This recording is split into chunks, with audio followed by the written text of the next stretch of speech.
Welcome to World War II, Both Sides of the Wire, the podcast where we lift the lid, bust the myths, and explore the incredible history of the Second World War from the Allied and Axis perspectives. I'm Jesse Alexander, a public historian specializing in the history of the two world wars. And I am Matthias Strohn, German officer, professor of military studies, and author. In today's episode, we take up the story of Malta again and dip our toes into the dangerous waters of historical counterfactuals. Could the Axis have taken Malta? And if so, how? Hi Jesse, another week, another podcast. Here we are again, doing something perhaps you might say, I wouldn't say that different, but we haven't really done it that often, you might say. So this is looking at counterfactuals. We had one or two episodes where we looked at this.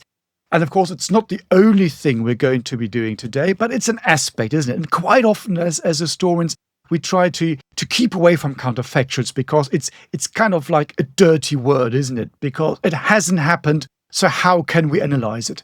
But I think here in this context, it works really, really well because it gives us the opportunity to assess the Allied and also the Axis plans when it comes to Malta, the siege of Malta, the potential seizing of Malta. Where do we start the story now? Last time we stopped with, you might say, the strategic picture. You also had a story of the famous fighter race. So where do we reconnect with the story that we left off last time? What do you think? Well, I would start this way. So last time we talked about this strategic element that not capturing Malta can be considered a strategic mistake on the part of the Axis. Why did they make that mistake? Probably because they were looking for short-term solutions in the Mediterranean and North African theater, a decisive victory in North Africa, and they didn't look at Malta as a long-term systemic drain on their resources that was then depriving them of those naval and air resources primarily, which they then could have used to better effect elsewhere. So I think that's kind of, just as a very, very brief catch-up, that's the sort of strategic dynamic that sets the stage for counterfactuals. So what we're going to do now is we're going to look at a few opportunities where it may have been possible to capture Malta if the Axis had been so inclined. And then we're going to look at a little bit of why they didn't bother to do it at that moment. Because each one of these opportunities has its different context politically, operationally, strategically, and so on. The first historical moment, let's say, that I wanna get out of the way is the very start of Italy's involvement in the war. So one might think, well, better strike quick before the British are really ready. Italy joins the war in June 1940. France at that time is still in the war for a couple more weeks. Why didn't the Italians just jump on the Brits right away while British attention is on the Western Front in France? And I think you referenced this, Matthias, in our last episode. But basically, the Brits are not that well prepared. They only have a few dozen anti-aircraft guns on the island at the very start of the war. But the Italians are even less prepared at this stage. They're absolutely not ready for an operation of this kind. Partly because they don't have any properly trained, formed airborne units, paratrooper units, which is perhaps the way to go if you're thinking about attacking Malta. The Italians don't have them. The other wild card here is the French fleet. It's a powerful fleet that they have, the French, in the Mediterranean. It's something the Italians need to reckon with when they consider any plans for Malta. And even though we now know in hindsight that France would surrender in a couple of weeks and that its fleet would then become neutral for some time, the Italians don't know that. So they can't bank on the fact that, okay, well, the Germans are doing well on the ground in France, but maybe the French fleet is going to still be active. It's still going to be a threat. Maybe they'll join with the Brits. This is, of course, what some Frenchmen like de Gaulle and what the Brits wanted. So from the Italian point of view, it would be completely unreasonable to try assaulting Malta in the summer of 1940. to get that out of the way. The first potential chance, I think, and I'm basing myself on an interesting chapter in a book by a historian by the name of Feldman, would be in October 1940. Things have changed then. Mussolini makes a different strategic mistake by attacking Greece in 1940, and it doesn't go well. On the other hand, if, and this is going to be one of 150,000 ifs, folks, in this episode, if Mussolini had said, I'm not going to go on this Greek adventure, instead, I want to take Malta, because I think it's going to be an issue for the course of the war, it's a good moment because the Germans have just canceled Operation Sea Lion. So that means that the Germans have some assets, division of paratroopers, division of glider-borne troops.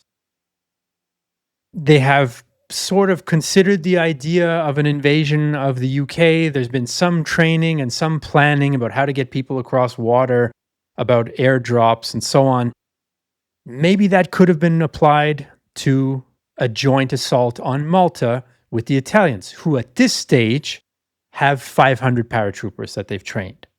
So it's again about this idea of shifting resources, of opportunity cost, that maybe instead of Greece, you switch that over. They use several hundred planes, the Italians, to support their forces in Greece for nothing. Those could have, so the thinking goes, overwhelmed what the Brits had on Malta. I don't know, Matthias, how do you rate that sort of scenario in fall 1940?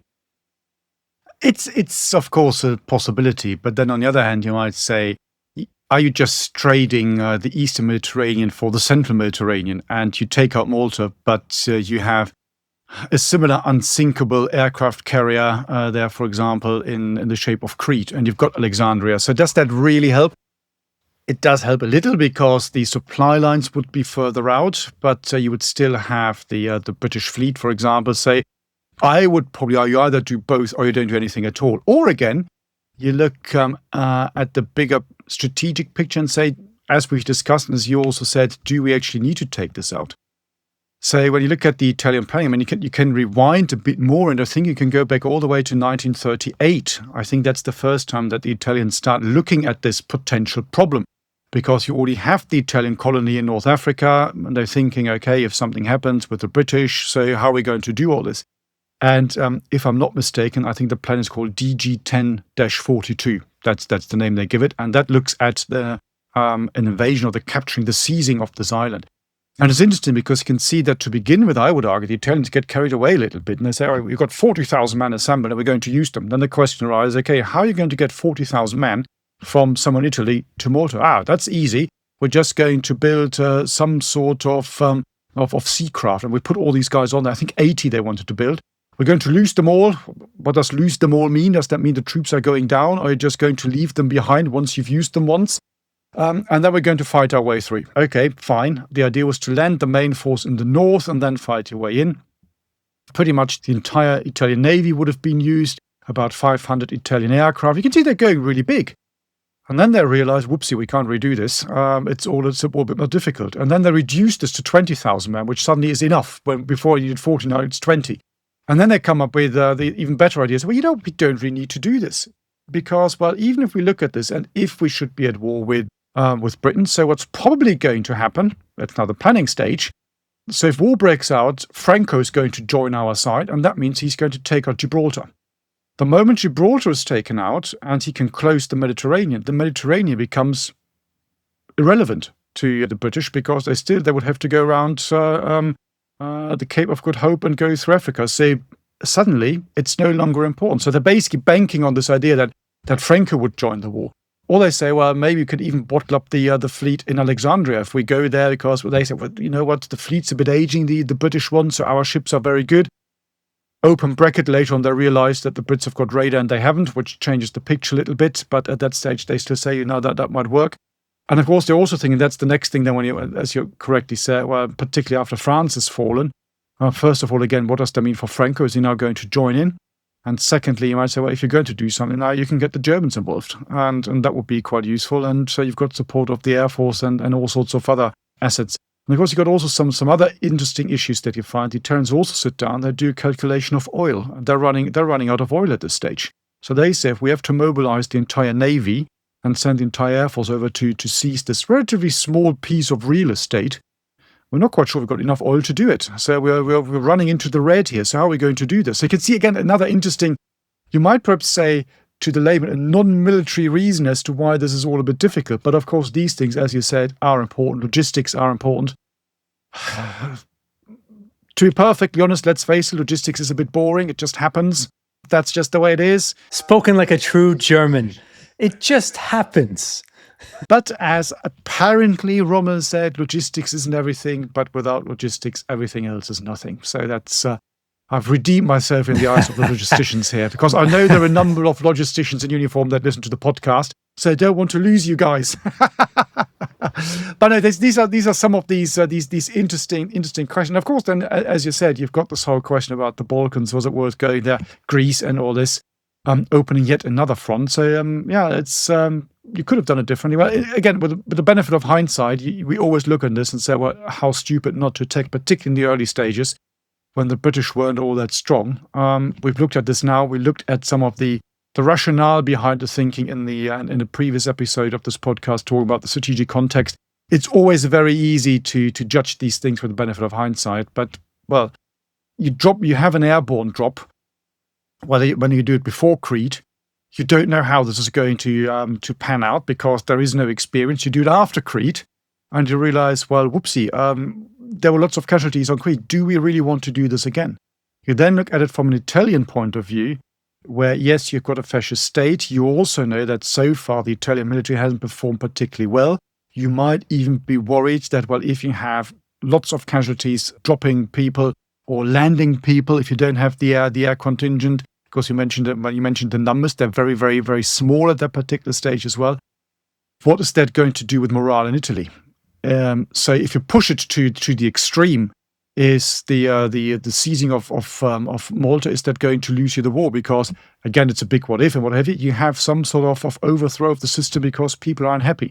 I mean, only fast forward to 1943. That's what happens. So Prestige. Italy drops out of the war. Prestige is so important. It's now taking it to the extreme, of course. But I mean, maybe these were also things that are on people's minds. Yeah, and the topic of Crete and the Balkans and so on is the setting for this potential second opportunity that the Axis might have made use of to capture Malta if they had so desired. And that is spring 1941. And now we know, listeners, you may know that spring 1941, May, I think, 1941, is the assault on Crete. This big airdrop of paratroopers from the Germans. They capture Crete. They take terrible casualties. Something like a third of them become casualties. But they capture Crete.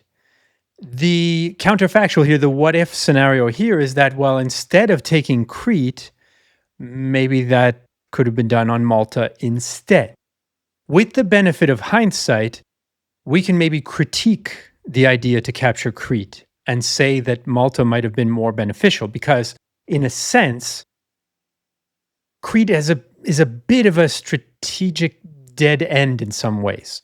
It gives you some access to the Eastern Mediterranean, but it's not really decisive for future operations. So if you are the Axis and you're like, I'll get Crete and then we'll land in Egypt or we'll land in Lebanon or Syria or something like that, that's not that realistic. So Crete doesn't give you that much in retrospect. One thing that it did give them, of course, was it denied Crete to the Allies. The Germans were worried that Crete might be used as a base for bombing the Romanian oil fields. You mentioned oil, right? It's always a big concern for the Axis. So, okay, that's part of the rationale maybe or part of the benefit for having Crete is that the Allies can't bomb Romania from there. In hindsight, as a caveat, they bomb Romania anyway, even though the Germans have Crete, and that bombing goes terribly badly for the Allies, where this famous raid on Ploiești, I think is how it's pronounced in Romanian, approximately, The big oil fields there, something like 30% of the bombers get shot down. They don't really knock out the oil production there. So with all those benefits, we can say Crete, maybe there's an argument there, it wasn't worth it at all. And that they should have in early 1941 taken all those assets, those paratroopers, naval, aircraft, and put them towards Malta instead.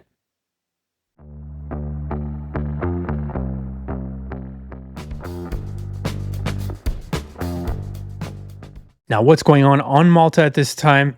The RAF have reinforced the island compared to the 1940 scenario. 1941, they have more anti-aircraft guns.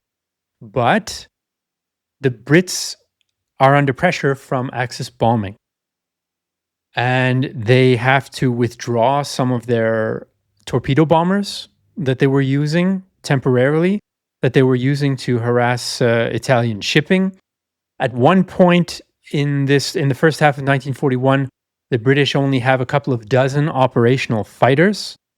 So you can imagine, if we think that the 200 Axis fighters that supported their assault on Crete were directed at a couple of dozen British fighters on Malta, you could have gained air superiority quite easily.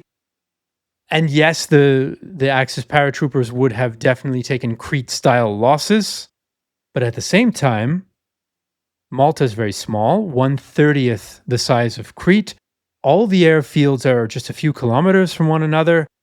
So the chances are they could have taken them within a reasonable amount of time, even with suffering heavy casualties. Not only that, but at this point, Rommel has made good progress in Libya, pushes the British back. So they have no bases in range to send direct air support to Malta in spring 1941. As far as the Navy is concerned, in Gibraltar or Alexandria, they're too far away. They're not going to be able to reach Malta in time. It's going to be game over. So Malta instead of Crete is the other kind of counterfactual that was laid out in this very interesting chapter that I read. Matthias, what's your take on it? Is that more reasonable than the 1940 scenario? Less? Somewhere in between? I think it depends a little bit on the timing as well, and again the context, because for historians, context is absolutely everything. And the question really is, when would you have launched this particular attack? And I mean, the problem or the issue that you find is perhaps similar to the one that you find when you look at Crete, and that is also to a degree is control of the sea. And there, of course, we have, from the Italian point of view, in 1941, we have a bit of an issue because in November, I think it's 11th and 12th of November 1940, it comes to the big battle of Taranto. And that basically, so it's a sea battle, and it basically cripples the Italian fleet. So the casualties are quite high. So on the British side, you actually lose 2 aircraft, so that's pretty much it. Whereas on the Italian side, you have, I need to look this up, 3 battleships disabled, a heavy cruiser damaged, 2 destroyers damaged, and 2 fighters destroyed. So that is a big, big loss. And now, of course, the next question that follows on from this is, how do you actually get all these guys, in that case, from Italy or the Greek mainland to the island you need to be? If you're using Paris, okay, fine. But even in Crete, they don't do this. I think we should do one on Crete, don't we? We talk a lot about Crete at the moment. Yeah, we do. Because you have the seaborne contingent which gets shot up. So that's another issue and another problem. Apart from that, you might say, yes, okay, go for that. Why not? I mean, kind of makes sense, doesn't it? In hindsight. You might perhaps, always, in hindsight, always exactly. Caveat, always in right? hindsight, exactly. That's always. On the other hand, you might say you go to Crete and it opens. It's basically points towards Alexandria, doesn't it? So if you can use that as a naval base, that's also an interesting one. So again, it's it is hindsight and open for debate. But in the end, let's face it, well, would have made a big difference. Potentially, because the troops on Malta at that particular stage are not as strong as they are on Crete. I mean, again, I'm talking about Crete now. The fact that the Brits actually lost Crete is just completely mind-boggling. That should never have happened. But you also, of course, find this interesting development in the area of Malta at that particular time as well. I mean, that's the air, of course. So we've got the Italian air contingent. We've got the Brits bringing more air forces the moment they realize, okay, they're not going to invade immediately. so we can fight back in the air. That, of course, then leads to the arrival of the German Air Force as well, the Luftwaffe. And they are the first planes, they actually Stuka, so the dive bombers. And the first task that they get is to attack Allied shipping. So they arrive in December 1940 in the area of in Sicily. And in January, for example, they're then tasked with sinking the HMS Illustrious, so the aircraft carrier. They damage it, they can't sink it. It then basically limps into Malta. And you can see how they're getting stronger, which then, of course, gets the counteraction from the British because they're bringing in more fighters as well. The Germans then bringing in fighter troops as well, so fighter as an Air Force fighters. You can see there's a tit for tat and an interesting build-up here, which makes the whole idea of, well, would have been feasible to attack and to land probably even more difficult because, yes, they're getting stronger, but the British are getting stronger, and the element of surprise and the momentum here would have been lost. And again, compared very briefly to Crete, that of course is at least what the Germans have to a degree when they dropped the airborne forces. That would have been probably a bit more difficult to achieve in the spring of 1941 in the area or on Malta, is my guess. Yeah, no, I think that's reasonable as well. We shouldn't forget there are British submarines in the area too, so they are an extreme danger to troop transports. There's no question there. All right. Let's take it now to our so-called the last chance for the Axis to seize Malta in our counterfactual series here. And that would be April 1942. So what's the scenario in April 1942? Of course, Germany is gearing up for its big campaign, summer campaign in the east. Kesselring is now the commander in the Mediterranean. His objective is to neutralize the island. This is a word that you've used before. This is an important concept when we're thinking about Malta. Not necessarily seize it, but the other strategic option is to neutralize it. The British, though, have a much better defense at this stage. They have 20,000 troops at this point. They have 200 anti-aircraft guns. That's 5 times more than they had in 1940. But in order to neutralize the island, the Axis go on a bombing spree. And this is important because there can be an argument made that this bombing campaign in spring 1942 against Malta opened up this last possibility for potentially seizing the island on the ground as well. They bomb the island like mad. In fact, by some measures, they bomb it more intensively than they bombed London during the Blitz, with peaks of 200 or more attacks in a 24-hour period. That is pretty intense, even though, of course, their bombers are much smaller than the Allied 4-engine bombers and so on and so forth. That it doesn't feel like that way, I'm sure, if you're one of those 20,000 troops getting pounded 200 times in 24 hours. This forces the Brits to temporarily evacuate their submarines and surface ships from the island. Of course, it also puts pressure on British aircraft there, and they lose most of the aircraft on the island, and they have to desperately kind of reinforce with far fewer planes than they had previously. This is before the arrival of the Canadian ace Buzz Burling. That's later in 1942. So the scenario this time, the potential scenario is, look, you've got the upper hand if you're the Axis because you've forced the British Navy away from the island. You're hitting it intensively. Not only that, but this time the Italians were in the middle of another planning cycle. You mentioned they'd been considering this back into the 1930s. Well, they have what is perhaps their most serious plan. This one was called C3, I believe, where now there are a lot more Italian trained paratroopers and so on. They could have been dropped on the airfields. The Italians would have to take more of the weight in this scenario than the Germans, because the Germans are completely occupied in the east and with Rommel's campaign. But the Italian planners, as they so often do, they keep revising the plan because they keep saying, well, that's too much of a risk. We need more of this. We need more of that. We need more of this. You have sort of mission creep where they're looking for some sort of, ironclad, risk-free plan. And so they delay, and then the plan gets delayed. Oh, we'll do it in July. But by then, the Brits are able to recover. Their naval units are back. Their air units get brought up to strength, and so on and so forth. So the thinking is there was this opportunity there if the Italians had gone for it right after this intense bombing campaign, that they've softened up the island and they could possibly make it. Because given that they waited till July, which then, of course, they canceled it, but the Brits recovered. And by then, strategically, I mean, Rommel has taken Tobruk. Rommel's on his way into Egypt. If he takes Egypt, why would you care about Malta? Right? So you kind of, they miss that potential window. So that's a bit of the story of this third potential capture of Malta in the spring of 42, third and last, I should say.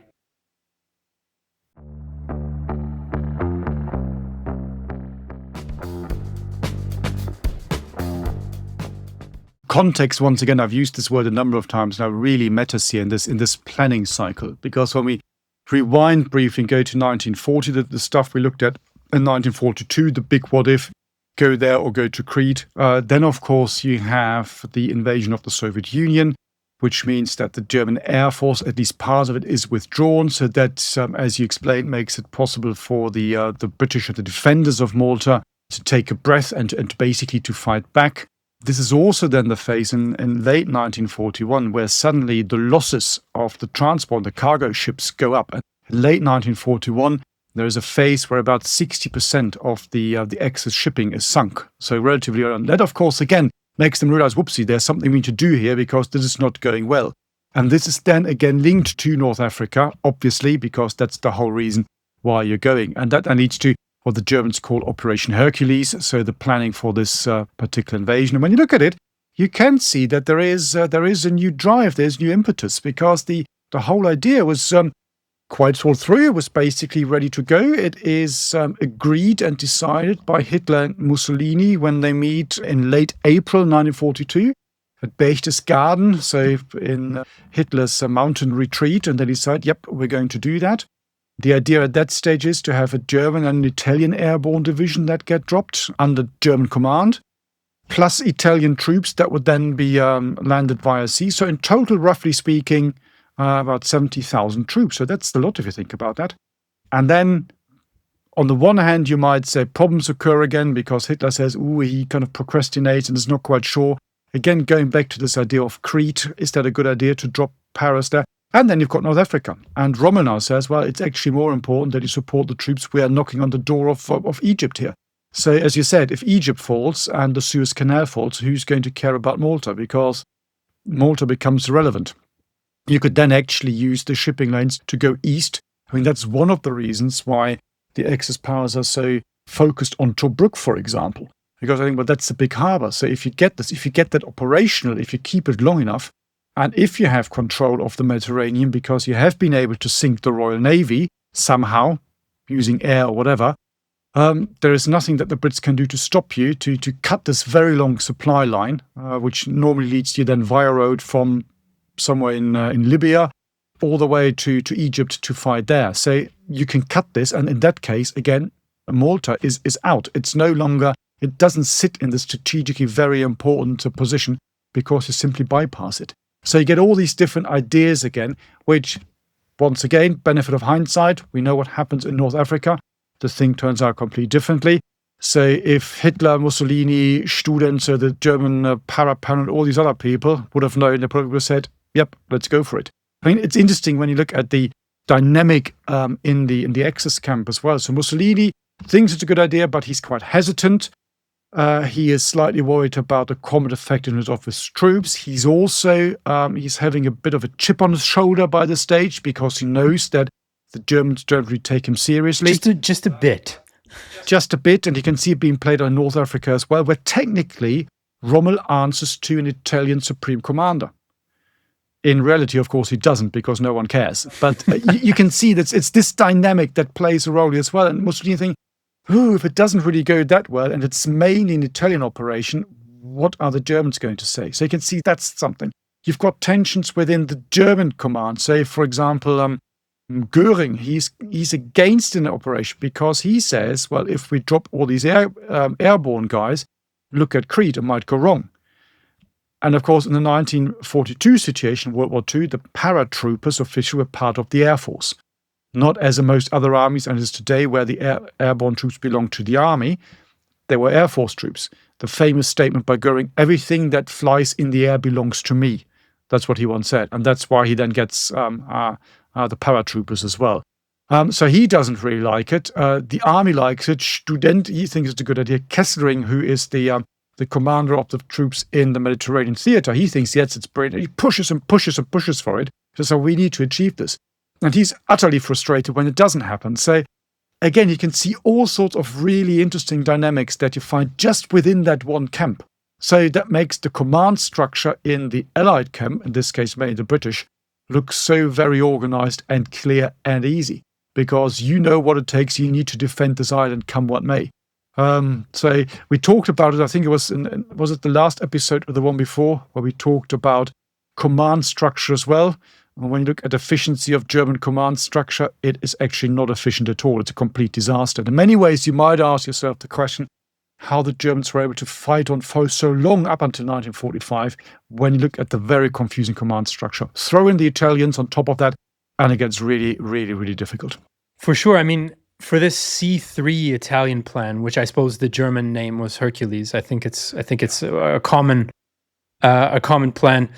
I mean, Hitler's just not that into it, right? He says, okay, a symbolic German presence can be a part of this, or a supporting at best German presence.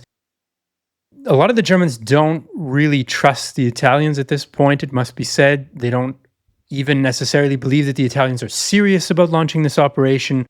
So to them, it's a waste of time to commit in some ways. Not all Germans, of course.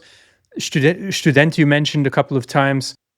I think that he once declared that he would like to unilaterally just take a division of paratroopers and capture it himself, and then got himself into a bit of trouble for having said that. I'm not sure if the story is apocryphal or not. In any case, we've run through a whole bunch of counterfactuals. Now, I don't know, I've lost track of how many times we've said if, caveat, hindsight, 2020, and so on. But it's all part of the fun of doing history in this format. We're not applying a scientific analysis to some corpus of source material. We're here talking to each other and to you, our listeners. So we hope that you enjoyed our exploration of Malta. Matthias, do you have any closing words, a couple of last thoughts that you want to bring into the Malta discussion? Or are we good to wrap it up? Well, I think maybe it's already beginning to wrap the whole thing up. I mean, we haven't really looked at the last phase. So what you might say, the Allies go onto the offensive again. The Axis powers weakened, being driven back. Stuff is happening other fronts as well, obviously. So you've got the Eastern Front. You've got, if you again want to link the Eastern Front to the Mediterranean front, so Stalingrad happens. In late 1942, there's actually a transport unit, so planes, Ju-52s, that are sent from the Mediterranean to Russia. They can't take off because they don't have the icing kit, and they actually arrive in their shorts. So you think that really goes down well when you arrive in the Russian climate. So again, you can see how desperate the situation is. And cut a very, very long story short, of course, from that time onwards, the Allies are now beginning to get the upper hand.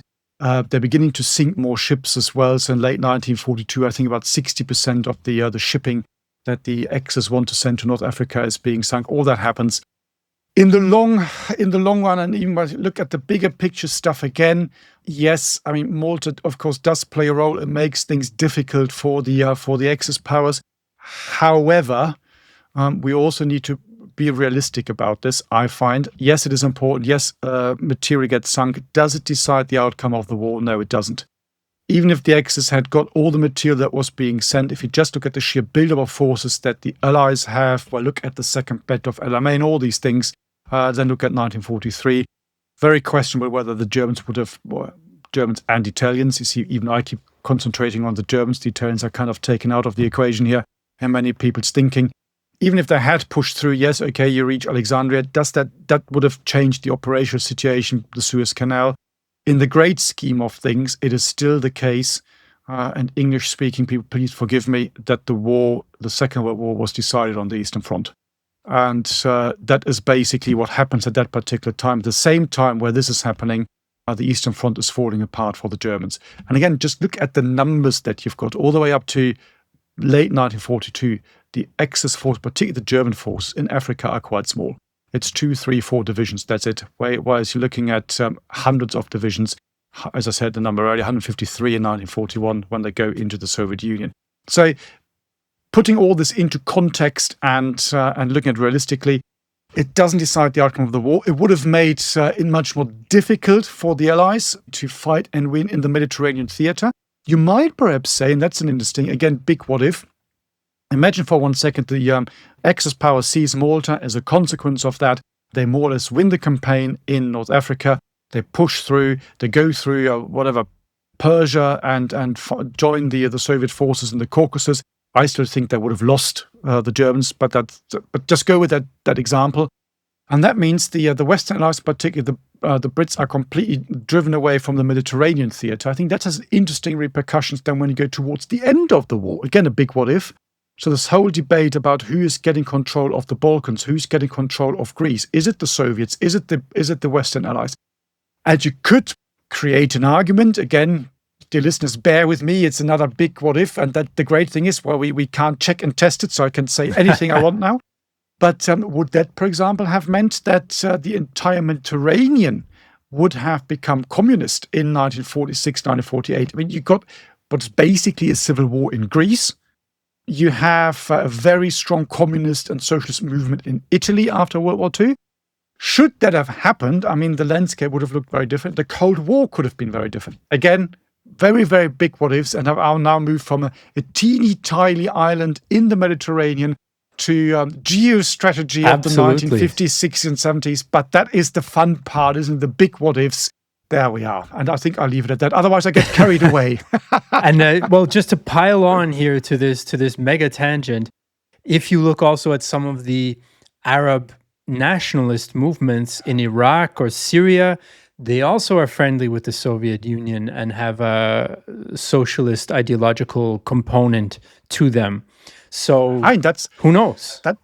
Again, if you want to continue with this, and now we're getting into really, really difficult territory, but if we continue with the story and for one argument of one moment say this is what happens because the Western Allies, the Brits, are driven out, the Second World War comes to an end and the Soviet Union takes over Palestine. I mean, that's a very big what if. Oh, good that means Lord, we've got you don't have any Jewish settlers going there after the Holocaust, and the situation again would be very different. I mean, this is now we're now. I think we're beginning to lose it now. We're going so big going to say. The next thing is we're going to bring in aliens or something. I don't know what we're going to do, but maybe we stop it here. But it's interesting, isn't it, when you start thinking this through? And of course, it comes back to one of these fundamentals of history. Quite often we think, well, history is linear. And because history happens in a certain way, we can look back and say, well, this happened and this happened and this happened. It does not mean that this was inevitable. History is not inevitable. Stuff can happen and stuff goes all sorts of ways. I mean, dear listeners, just think back to your own personal history. I don't know, if you applied for a job somewhere that you didn't get, just imagine you would have got that job, how your life would have been very different. Just simple things like this have an impact. And this is the same with history on the whole. And this is why sometimes going into a bit of this counterfactual can actually be quite enlightening, as long as you then come back to reality and don't include aliens as I've just done, because that is a bit far, I guess. Imagine if I had been accepted into the Canadian military. There'd be no stopping us then, because I wanted to be an artilleryman. I wanted to be a gunner. Very good. Could you imagine? That is very good. This podcast would have been just all bangs all the time. That's pretty much it. Anyhow, folks, that's it for our counterfactual exploration of Malta. I do think it's a small island. It looms a little bit larger in the English-speaking world, of course, because it's British. But good fun nonetheless, as far as I'm concerned. I did rely very heavily on one particular chapter for these ideas, these different scenarios of when it might have been possible. So I want to give credit where credit's due. That chapter was written by Daniel Feldman, and it appears in a French language book called Les Grandes Erreurs de la Seconde Guerre mondiale, edited by Jean Lopez and Olivier Viavorca, two of the big French experts and popular history writers on the Second World War. So, just to do my due diligence to make sure I give credit where credit's due, it's Feldman who put in the work of thinking about these, and I'm just bringing them to you in the English-speaking world for our mutual entertainment and education. Voila, folks, that was Malta Part 2. If you like what we do here on the podcast and you want to vote for future topics, maybe even aliens, you can do that at bothsidesofthewire.com. You can become a supporter of the podcast. You can vote on future topics. You can also get access to exclusive content in our war room. We would appreciate it. Be that as it may, that's it for today, and we'll see you in the next episode. You've been listening to World War II, Both Sides of the Wire, a Battle Guide production. To support the creation of future episodes, consider joining our dedicated supporter community, where you can enjoy exclusive benefits and connect with like-minded individuals. For more information, please see the show notes, and if you appreciated this episode, please leave a review on your chosen podcast platform. Thank you for listening. Ta-da! There we are. Wahnsinn. From Malta to aliens and back. Isn't that good? Yeah. We were everywhere. I love it. Absolutely. I love it. We didn't even throw in Elvis Presley, Marilyn Monroe, or anyone else. No. Yeah, that's... No. Yeah. Next time. Good. Next time. Absolutely.